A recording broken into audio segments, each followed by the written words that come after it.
Another month and another new record in the housing market. My name's Murray Wall, this is Living in Lethbridge, and let's take a look at what happened in the real estate market last month in Lethbridge.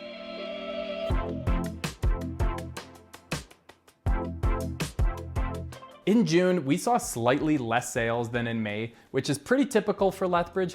It seems that we peaked in April, and since then, we've slowly had less and less sales. We're still right around the 200 sale mark, which is pretty typical for Lethbridge in the summer.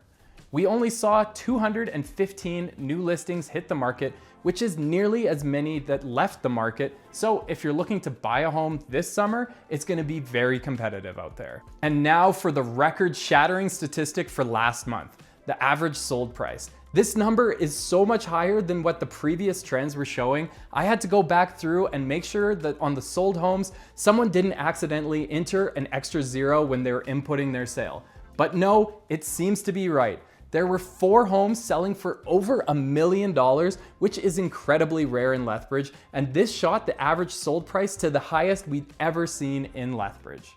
But even with the increase, Lethbridge still has some of the most affordable housing in all of Canada for a city of its size. The most expensive home sold last month was $1,680,000, and it was in Southridge. Unfortunately, there's no real pictures of it because it's still under construction.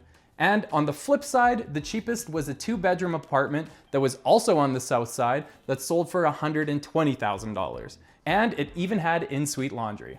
Next up, we'll look at the average days on the market before a property sells final, and it's about as low as it gets, only 37 days on the market. For the longest time in Lethbridge, the average was closer to 100 days on the market, so if you're looking to sell your home fast, there is literally no better time to do it than right now. And if you're looking to buy, you need to download my app. The link is in the description down below. Not only will you be able to see the latest and greatest properties, but you'll also be able to see if a property is already under offer, saving you valuable time that you could be looking at properties that are actually available. Currently, about a quarter of all active listings have an accepted offer on them, so you could be saving yourself a ton of time. Months of inventory is another important indicator of how the market is doing. Months of inventory is how long it would take to sell all of the homes at the current rate of sales if no new homes were put on the market. The lower the number, the more competitive the market. Last month, we saw an increase, and judging by the amount of homes listed, I would expect this number to keep creeping up as we move into the summer months.